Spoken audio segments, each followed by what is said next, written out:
A narcissist feeds on reaction. They live for the spark in your eyes when anger rises, for the tremor in your voice when you defend yourself, for the storm in your chest when their words cut deep. They thrive not because they are strong, but because others hand them their strength in the form of emotional surrender.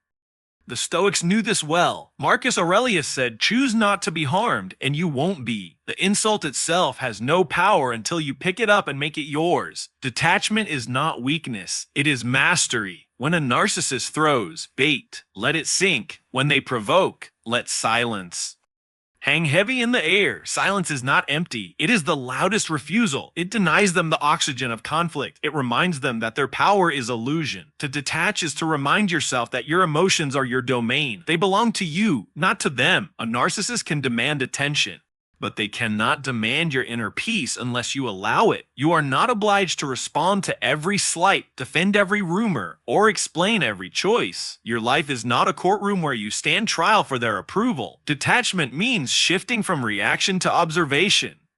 Watch their behavior as if you were an outsider, a philosopher studying human folly. See their arrogance, their manipulation, their hunger for validation, and recognize it for what it is: insecurity dressed as dominance. When you see the truth, the spell breaks. Their words sting less because you understand the source.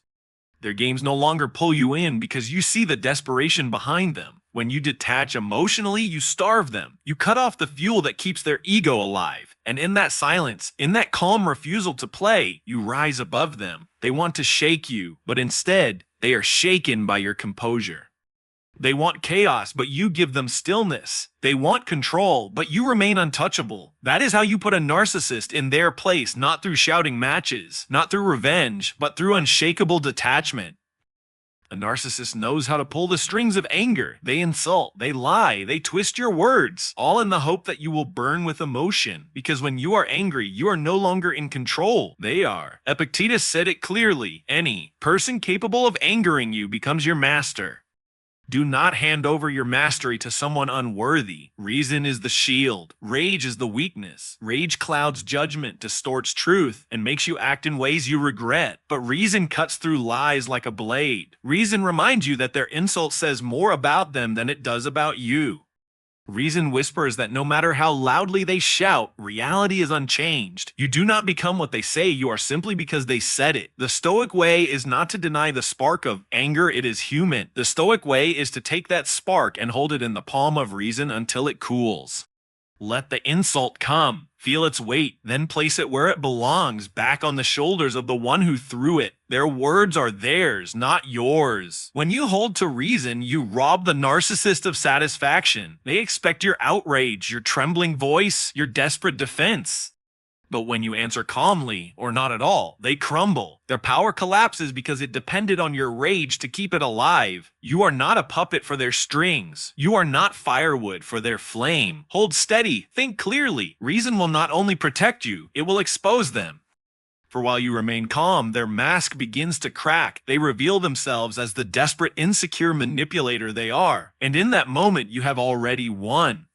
Boundaries are not walls to keep people out. They are gates that protect what is precious inside. A narcissist despises boundaries because they limit their control. They want full access to your mind, your time, your energy. They will push, test, and manipulate to break down your defenses. But a Stoic knows to protect one's inner life is the highest duty. Marcus Aurelius said, "The soul becomes dyed with the color of its thoughts." If you allow a narcissist unrestricted access, they will pour poison into your soul. That is why boundaries must be guarded fiercely. Do not justify them.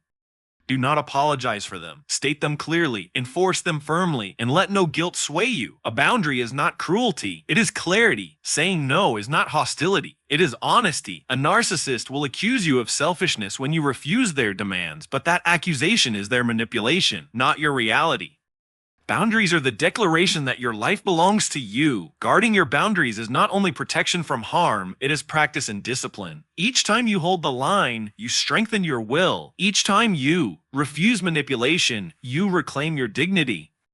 A narcissist thrives on people who bend, but they shatter when they meet someone unmovable. Your boundaries are your fortress. Build them with reason, guard them with silence, and stand firm when they are tested. A narcissist may rage, sulk, or play the victim. Let them. Their emotions are not your responsibility.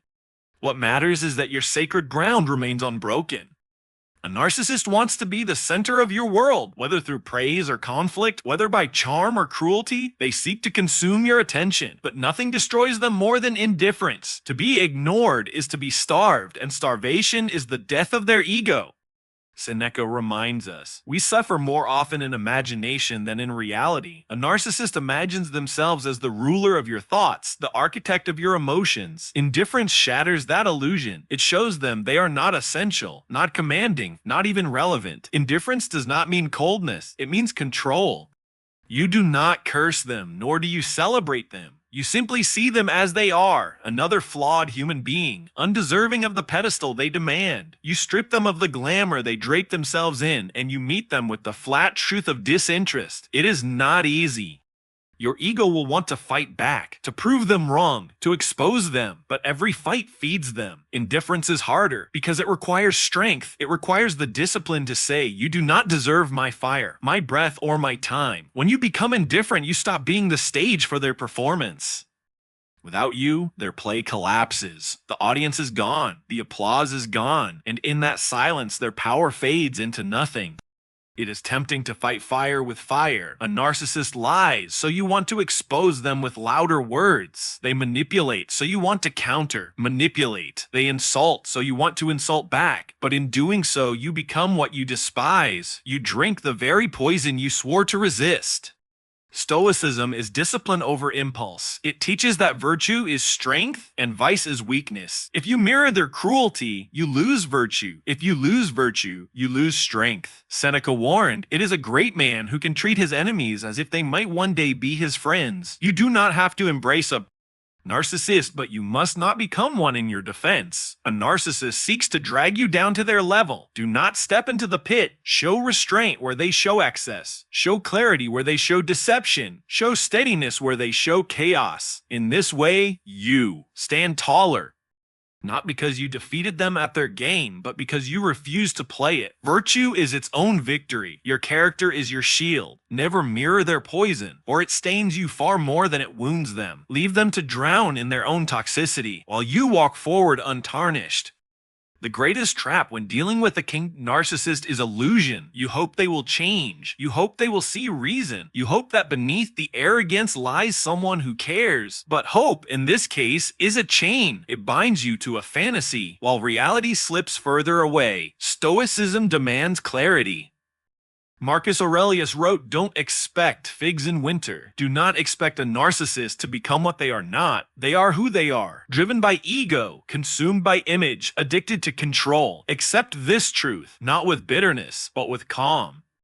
For when you see them as they are, you free yourself from the prison of false expectations. This does not mean hatred. It means neutrality. You neither glorify them nor demonize them. You strip away the illusions, and you deal with the reality in front of you.